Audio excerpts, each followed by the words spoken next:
अगर तुम्हारी भी उम्र 16 से 25 साल के बीच में है और तुम अपनी लाइफ को चेंज करना चाहते हो तो ये 10 बुक तुम्हें जरूर पढ़ना चाहिए। देखो 2025 में कुछ नया नहीं है, सिर्फ सन और डेट चेंज हो रहे हैं, लेकिन अगर तुम चाहते हो कि तुम खुद की लाइफ और अपनी फैमिली की लाइफ चेंज करो तो ये 10 बुक तुम्हें जरूर पढ़ना चाहिए। आई नो बुक्स पढ़ना बहुत ज्यादा बोरिंग होता है, तुमने से काफी लोग ये सोच रहे हो कि जल्दी से बुक्स देख लेते ऑडियो फॉर्मेट पे कंज्यूम कर ले। तो मैं तुम्हें एक बात बता, तुम भले ही ऑडियो फॉर्मेट से सुन लोगे पर जो डिसिप्लिन है वो तुम कहाँ से लाओ। डेली 10 पेज को क्रिएट करने से तुम्हारा टेम्पररी मोटिवेशन है, एक वीक वो परमानेंट मोटिवेशन बच जाएगा और तुम एक डिसिप्लिन कराओगे। मैं वीडियो को ज्यादा बड़ी करूंगा क्योंकि मैं कोई मोटिवेशनल स्पीकर को तुम नहीं, वैसे वही कुछ सजेस्ट करूंगा जो मैंने पर्सनली खुद पढ़ी है एंड उससे मेरे लाइफ में बहुत ही सारा इम्पैक्ट पड़ा है एंड मैंने खुद के अंदर काफी ज्यादा चेंजेस देखे हैं। तो टाइम को वेस्ट नहीं करते, स्टार्ट करते। सबसे पहली बुक जो मैं तुम्हें सजेस्ट करना चाहूंगा, द पावर ऑफ हैबिट्स। देखो हैबिट्स ना बहुत छोटे छोटे होते बट ये हमारे लाइफ में बहुत बड़े बड़े चेंजेस ला सकते। मैं तुम्हें एक छोटी सी स्टोरी सुनाऊंगा और मुझसे रिलेट करवा। मान लो तुम डेली 10 बजे उठते हो, सडनली तुम्हें पता चलता है कि कल दोपहर ये मीटिंग है एंड तुम्हें सुबह 5 बजे उठना। तुमने अलार्म लगा लिया, घर में सबको बोल दे कि मुझे जल्दी उठा देना, लेकिन जो तुम्हारी आदत थी डेली 10 बजे उठने की, उस चक्कर में ना तुम खोट पाए ना तुम अपना मीटिंग अटेंड कर पाए। ये ड्रास्टिकली चेंजेस आ गए हैबिट्स। क्योंकि लोगों को ना हैबिट्स ना देयर पावर समझती आती, छोटे छोटे चीजें जो तुम्हारी लाइफ में आगे जाके बहुत बड़े बड़े चेंजेस ला। Number 2, think and grow rich. देखो किसी भी इंसान के सक्सेस के पीछे सिर्फ 2 कारण होते हैं, एक उसका थिंकिंग प्रोसेस, दूसरा वो कितना रिस्क ले सकता है। रिस्क को दूसरे नंबर पे आता है, सबसे पहले आता है कि तुम जैसा सोचते हो, जैसे लोगों के साथ उठते बैठते हो, जैसे लोगों के साथ तुम अपना टाइम स्पेंड करते हो, जिन लोगों के साथ तुम जैसे जैसे बातें करते हो वो डिसाइड करता है तुम्हारे थॉट्स एंड तुम्हारे थॉट्स डिसाइड करते हैं तुम्हारे फ्यूचर हो। सो कभी की छोटा मत सोचो। अगर अंबानी जी ने ये सोचकर जियो की शुरुआत नहीं की होती कि मैं क्या दुनिया का ठेका लेके रखूं, मैं क्यों इतना बड़ा सोचूं। नॉर्मल फैमिली में रहता हूँ, खाना पीना मिल रहा है कि वहाँ पे देखो सबके लिए सक्सेस की डेफिनेशन अलग होती है, बट एक फाइनेंशियली लाइफ तो तब पर डिजर्व करता है एंड उसके लिए तुम्हारा कैफा से स्ट्रॉन्ग होना बहुत सारा जरूरी। Number 3, rich dad poor dad. इस बुक का मैं तुम्हें short and crispy short note बना के देखा हूँ। जब तुम इसे पढ़ोगे ना तो तुम्हारा लाइफ बहुत ही ज्यादा चेंज होने वाला है, क्योंकि इस बुक ने फाइनेंशियल गोल्स को कैसे अचीव करना है, पैसे को कैसे मैनेज करना है, पैसे से पैसा कैसे कमाना है, ये सारी इंफॉर्मेशन दी हुई है। तो मैं छोटा सा चीज का मैं हिंट दे रहता हूँ।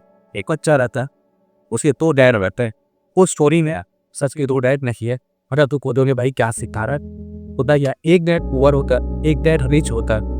वो बच्चा दोनों ही डैड से पूछता है कि आप अपने लाइफ से खुश हो क्या। जो पुअर डैड होता है वो अपने सिनेरियो से उसे ज्ञान देता है, जो रिच डैड होता है वो अपने सिनेरियो से उसे ज्ञान देता है। जो पुअर डैड रहता है वो छोटी मोटी जॉब करता है, अपना लाइफ को नॉर्मली जीता है, बट जो रिच डैड है वो उस पिल्ले को बिजनेस के बारे में बताता है, उसे ये बनाना ही कैसे वो अपने लाइफ में चेंजेस ला सकता है। अगर तुम्हें सारी बुक्स का ना पूरा एकदम पीपी कॉन्सेप्ट वीडियो चाहिए तो मुझे कमेंट बॉक्स में जरूर बता। इस वीडियो में से तुम्हें बुक्स बता दूंगा, अगर तुम चाहो तो इसे मर सकते हो, मैं सबका लिंक डिस्क्रिप्शन कर दूंगा। 4 नंबर की जो बुक है वो है द साइकोलॉजी ऑफ मनी। देखो पैसे से पैसा कमाना बहुत ज्यादा आसान है अगर तुमने पैसे के कॉन्सेप्ट को सीख लिया, एंड यही चीज सिखाती है द साइकोलॉजी ऑफ मनी। इसमें तुम पैसे की पूरी साइकोलॉजी को समझते हो कि पैसा वर्क कैसे करता है। 10 रुपए कमाना बहुत ज्यादा आसान है, लेकिन उस 10 रुपए से 1000 रुपए बनाना बहुत ज्यादा मुश्किल है। जो बड़े बड़े बिजनेसमैन है या बिजनेस ओनर्स है, तुम्हें क्या लगता है वो किस बेसिस पे अपना बिजनेस रन करते हैं? Human psychology and psychology of money को समझते हुए अगर किसी बिजनेसमैन ने कुछ प्रोडक्ट बनाया है तो उस प्रोडक्ट के पीछे उसने बहुत ही ज्यादा रिसर्च किया है। उसने एक प्रॉब्लम को ढूंढा जो 1000 लोगों की प्रॉब्लम है, एंड उस 1000 प्रॉब्लम को उसने एक प्रोडक्ट से सॉल्व कर दिया, जिससे उसने क्या कमाया? पैसा। एंड यही सारी चीजें तुम्हें सिखाती है द साइकोलॉजी ऑफ मनी। पैसे को मैनेज करना बहुत ज्यादा मुश्किल है। तुम्हारे पास अगर आज 1 लाख रुपए है ना तो ही तुम गरीब हो। 10 साल बाद तुम्हारे पास 1 करोड़ रुपए होंगे तो भी तुम गरीब ही रहोगे, अगर तुम पैसे को मैनेज करना नहीं सीख पाए और पैसे की साइकोलॉजी को नहीं समझ पाए। 5th नंबर पे आती है मास्टर योर इमोशंस। देखो वो इंसान कभी भी किसी से नहीं हार सकता जो अपने आप को इमोशनली कंट्रोल करना सीख जाता है। किस सिचुएशन में तुम कैसा रिएक्ट करते हो ये बहुत ज़्यादा ज़रूरी है। कभी कभी कुछ प्रॉब्लम्स ऐसे होते हैं जो हमारे लाइफ में ज़्यादा इम्पोर्टेंट रोल प्ले नहीं करते, बट फिर भी हम उन पे ऐसा रिएक्ट करते हैं जिससे वो प्रॉब्लम तुम्हें बहुत ज़्यादा बड़ी लगने लगती है। यही एक डिफरेंस होता है जो अपने लाइफ में इमोशंस को कंट्रोल कर लेता है उस पर्सन के बीच में, और जो कंट्रोल नहीं कर पाता। तो मुझे एक बात बताओ, मान लो आज तुम्हारे ऊपर 10,000 रुपये का कर्ज हो गया, तुम इसे किस वे में लो? क्या तुम इसे इमोशनली सोच कर लोगे, चलो ठीक है ना यार, हो गया, कर्ज हो गया, अब क्या रोगे बैठ के? नहीं ना, तुम सोचोगे कि इसे सॉल्व कैसे करना है। बट वहीं अगर कोई दूसरा पर्सन है जो इमोशनल बेसिस पर अपने डिसीजंस कहता है, वो तो भाई वहां पे सुसाइड अटेम्प्ट कर लेगा, क्योंकि वो इमोशनली ही हार जाएगा। एक इंसान तब नहीं हारता जब वो लोगों से हारता है, एक इंसान तब हारता है जब वो खुद से हार जाता है। तो अपने आप को इमोशनली इतना ज्यादा स्ट्रांग बना लो कि सामने वाला इंसान कभी तुम्हें बीट ही ना कर पाए। 6 नंबर की जो बुक है वो है लॉ ऑफ ह्यूमन नेचर। देखो, सोशलाइजिंग स्किल्स जो है ना वो बहुत ज़्यादा ज़रूरी है। चाहे तुम बिजनेसमैन हो, इंटरव्यू की प्रिपरेशन कर रहे हो, किसी भी गवर्नमेंट जॉब्स की प्रिपरेशन कर रहे हो, अगर तुम्हें ह्यूमन लॉस नहीं पता ना, तुम कभी भी अपने लाइफ में सक्सेसफुल नहीं हो पाओगे। जो बड़े बड़े बिजनेसमैन होते हैं वो मैनिपुलेटिंग ट्रिक्स का यूज़ करते हैं। वो मैनिपुलेटिंग ट्रिक्स का यूज़ कैसे करते हैं? ह्यूमन नेचर को समझते हुए। मैं फिर से कह रहा हूँ, ये सिर्फ मैं तुम्हें एक ओवरव्यू दे रहा हूँ सारे बुक्स के। अगर तुम्हें हर बुक का डिटेल वीडियो चाहिए तो मुझे कमेंट बॉक्स में जरूर बताना। नंबर 7 की जो बुक है वो है mind management not time management. देखो लोग तो फिर बोलते रहते हैं ना कि टाइम मैनेज करना सीखो, टाइम से ज़्यादा एक्सपेंसिव चीज कुछ नहीं होती है। तो तुम्हें एक चीज़ बता, तुम अगर चाहो ना तो तुम टाइम को भी खरीद सकते हो। कैसे? बहुत अच्छा एग्जाम्पल दे।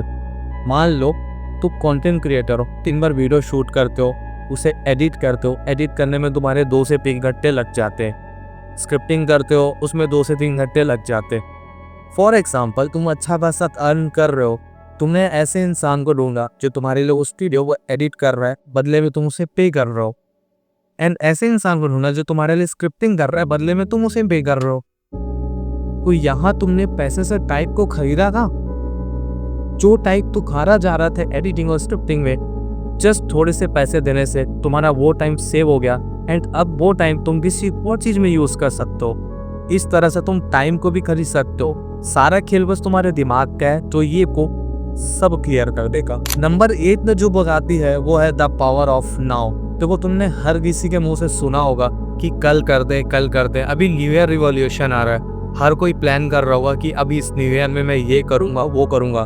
पर तुम मुझे सच बात बताओ, अगर तुमने ये इस साल कुछ प्लान किया है, एंड अगर तुम उसे सच में करना चाहते हो और अगर करने की सोच रहे हो, तो तुमने वो क्यों नहीं किया तो तुम 2024 में प्लान किए थे?